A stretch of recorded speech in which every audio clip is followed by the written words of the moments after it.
El cuento de hoy se llama Gustavo Petro y el gobierno de la sobriedad. La historia es la siguiente. Que de nuevo las banderas rojas se alcen. Que esta ciudad pueda ser llamada de nuevo la capital roja de Colombia. En nombre del señor presidente y de la vicepresidenta Francia Márquez, doy un saludo especial. ¿Cómo hacerlo? Si votaron por Uribe, si votaron por Duque. Hoy es un día muy especial para el deporte colombiano. Los 22º Juegos Nacionales inician en la región del Eje Cafetero. Si la realidad fue condenar a la población de Girardot a la pobreza. Queremos saludar hoy a los atletas y las atletas. ¿Qué come Petro? ¿Qué come Gustavo Petro? Se supone que come bien, porque el mercado que hace es de 30 millones de pesos. Óigase bien, 30 millones de pesos mensuales. Pero según la lista de lo que compra en ese mercado, también hay comida estilo chatarra. Esa comida a la que él le ha subido los impuestos para que los colombianos pobres, para que la juventud, al ver precios altos, deje de consumir esa comida. Pero él no pone el ejemplo. Él compra dentro de su mercado, no sé si para él, para sus hijos, para sus trabajadores, para la gente que llega a visitarlo, pero según debería comer muy bien. 30 millones de pesos en mercado para la casa presidencial. ¿Qué zapatos se pone Petro? ¿Qué zapatos se pone Petro?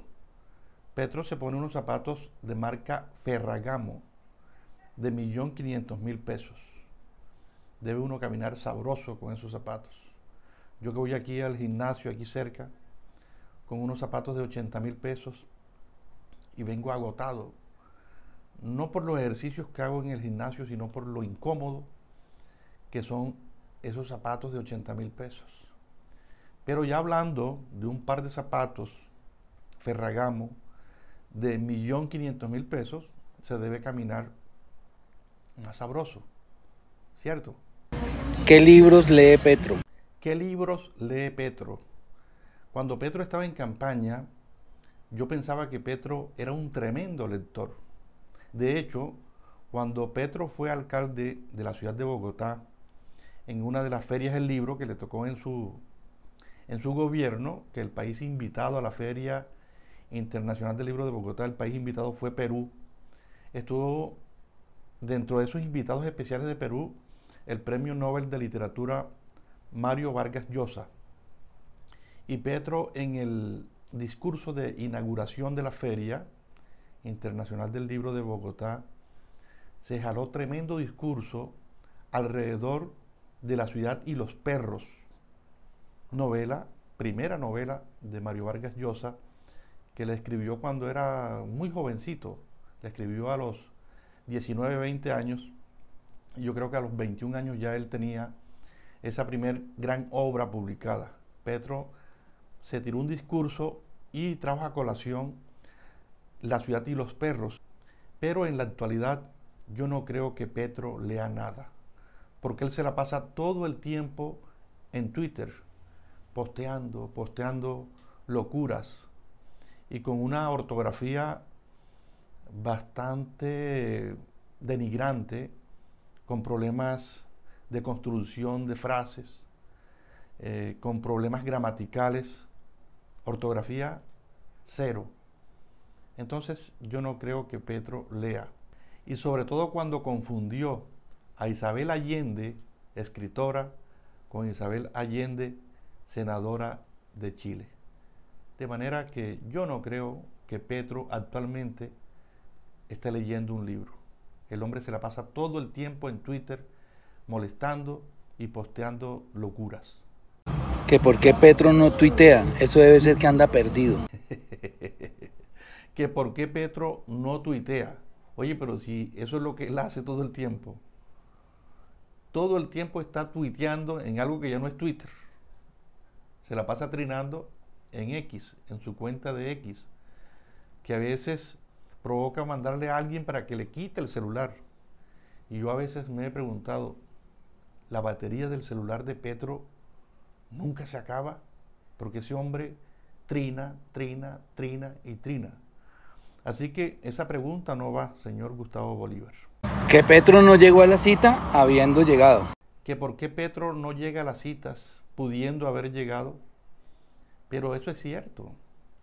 Son más de 90 incumplimientos desde que comenzó su gobierno. Le queda mal a los empresarios, le queda mal a las fuerzas militares, le queda mal a las organizaciones internacionales, le ha quedado mal a sus colegas presidentes de otras naciones, le ha quedado mal a embajadores. En fin, ese es el pan de cada día también de Petro. Incumplir las citas. ¿Cómo vas a ocultar eso, señor Bolívar? El hombre es un adicto para quedar mal. Nunca en 205 años de vida republicana había visto que persiguieran tanto a un presidente. Porque haga o porque no haga. Pero sacarle la lista del mercado ya es la tapa. Pero sacarle la lista del mercado, ya eso es la tapa.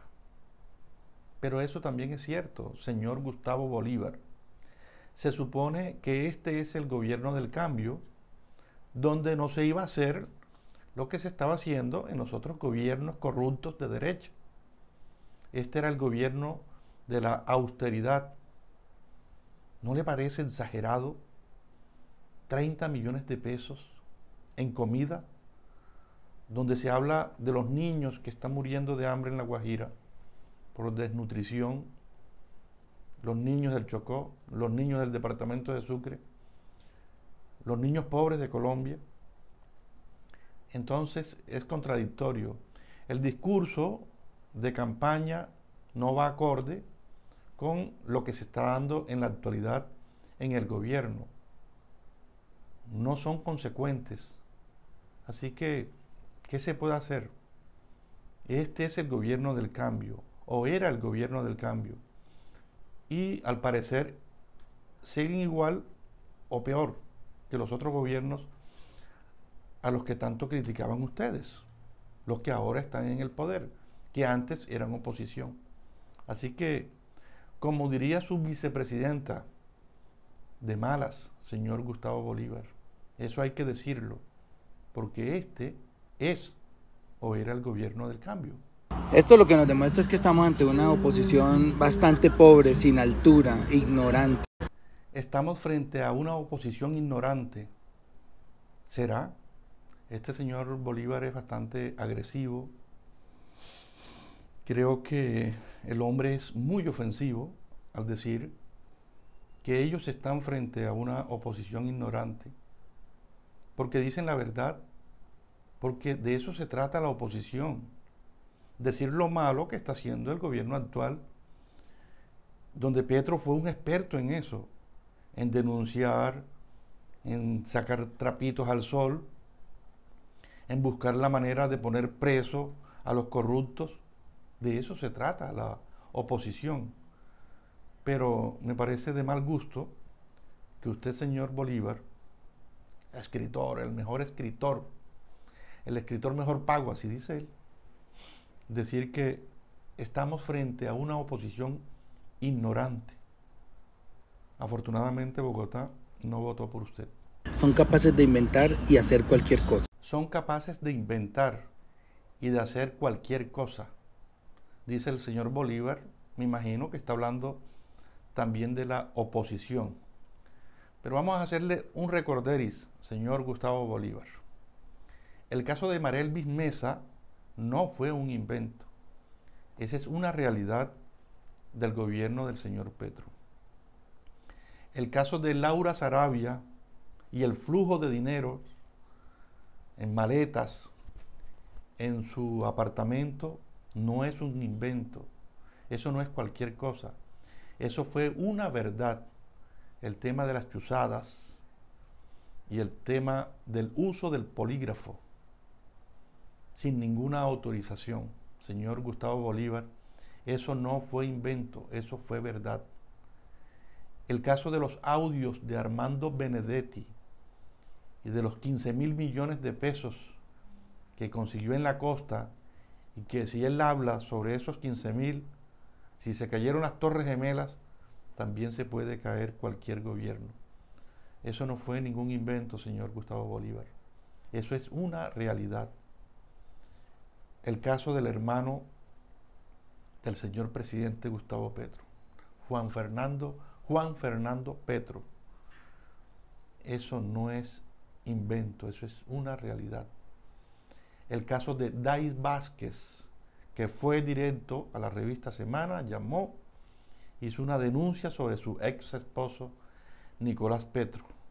Eso no lo inventó nadie, ni nadie le puso una pistola en la cabeza para que hablara. Ella solita denunció los problemas que hubo en la campaña del señor presidente, ahora actual Gustavo Petro, de los dineros sucios que entraron, que una parte los tomó el señor Nicolás Petro, hijo del presidente, y que la otra parte fue a parar a la campaña del hoy presidente.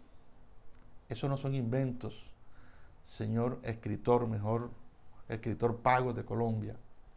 Eso no es invento. Eso es una realidad. Sí, señor. Y de malas. No lo van a dejar gobernar. No lo van a dejar gobernar. Oye, este señor Gustavo Bolívar habla en futuro. No lo van a dejar gobernar.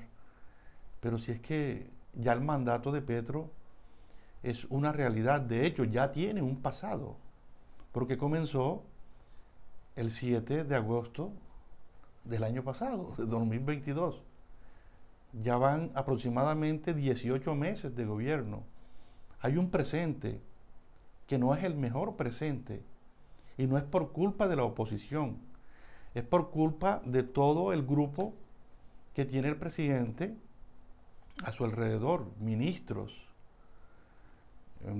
asesores, en fin, todo su grupo, el grupo que lo acompaña a gobernar. Nadie tuvo la culpa de que Petro escogiera una ministra como Irene Vélez, que de pronto sabía algo de sus temas, no sé cuál es la especialidad que ella tiene, pero en el tema de minas y energía no sabía absolutamente nada, ¿ya? Entonces, no lo van a dejar gobernar. ¿Quién? ¿Los familiares? ¿Los que están cercanos a él? Benedetti, Roy Barreras, usted, que fue elegido senador y se retiró para luego ser alcalde de Bogotá, y que afortunadamente para la capital de la República no llegó, ni siquiera quedó de segundo. Así que, ¿quién es el que no va a dejar gobernar? No lo van a dejar gobernar.